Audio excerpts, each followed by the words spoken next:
HarperCollins presents The Crusader's Cross by Scott Mariani.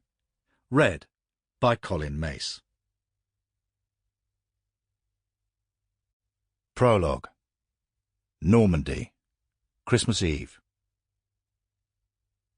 After weeks of unusually low temperatures, even for the colder regions of the north of France, the anticipated snowfall that had got everyone laying bets on whether or not there would be a white Christmas had finally hit with a vengeance earlier that day.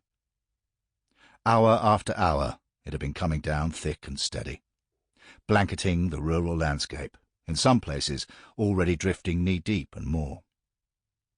As evening came and a biting wind from the northeast chilled the temperature down still further, those sections of minor road that the local authorities had managed to keep clear became treacherously icy in places. All in all, it wasn't the most ideal of nights for anyone to venture out in a car, let alone on a motor scooter. But it seemed that someone had been foolish enough to take that chance. The three men who heard the sound of the crash were called Serge Fournier, Richard Desmarais, and Michel Saint-Martin, members of the security team, whose job it was to man the gates and, weather permitting, patrol the perimeter of the fenced compound. Their duties really existed only to satisfy the requirements of the training facilities insurers and the local police, given the activities that went on within the compound and the nature of some of the equipment stored there. Tucked away, as the place was, in this quiet and uneventful corner of rural Normandy, the need for a security guard team was little more than nominal. The trio were all looking forward to spending a little time with their families over the festive season, but the nature of their employment was going to keep them duty-bound throughout most of it. They were used to such things, all three of them coming from a military background in which they'd spent more Christmases cooped up on army bases or hunkered down in hostile territory in a variety of war zones around the world than celebrating at home with their loved ones. By contrast, this was luxury. Despite the snow, drifted up against its walls and layered thickly on the roof, the gatehouse's interior was as warm and cosy as any prefabricated security building was ever going to be. The men had a gas bottle heater roaring merrily in one corner, a stove with a pot of coffee permanently bubbling away in another, a snug little berth in the back for one of them to nap on during the night shift rotations, and they were comfortably insulated from the freezing conditions outside.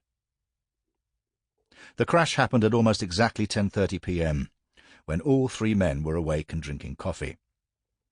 Richard Desmarais was in the middle of sharing an amusing anecdote with his companions when the ominous and unmistakable crunch, followed by the clattering and grinding of something heavy and metallic sliding down the road, interrupted him midstream. It sounded as though it had happened not far from the gates. "Shit! Did you hear that?" Serge said. Richard put down his coffee mug and ran to the window, but there was nothing much to see out of it, except the falling snow. "Sounds like someone's in trouble." They were trained to respond fast to any emergency, and they wasted no time. Grabbing heavy coats, woolen hats, and powerful torches from the hooks by the hut door, they raced outside. Jesus, it was turning into a bloody blizzard out here. They pulled up their collars and kept their heads down as the freezing wind drove the snowflakes into their eyes. The compound's gateway adjoined a narrow, twisty country road that went on for kilometres with hardly another property in sight. Its surface was neglected, potholed, and fairly challenging even at the best of times, but tonight it had become treacherous in the extreme, with a sheet of black ice that had formed right across from one verge to the other. Michel slipped and almost fell, windmilling his arms to keep his balance. "Whoa! Watch your step, boys!" "There!" Richard shouted, shielding his eyes from the snowflakes and shining his torch. The motor scooter had gone careening across the icy road and was jammed half in the far side ditch at an angle with its rear wheel sticking up and still spinning. Serge's and Michel's bright torch beams sliced through the streaming flakes and quickly found the rider. He was sprawled flat on his belly in the middle of the road, his face turned away from them, so all they could see was the back of his black helmet. His upper body appeared well padded by a heavy winter motorcycle jacket that was already becoming sprinkled with snow as he lay there, not moving. Sample complete. Ready to continue?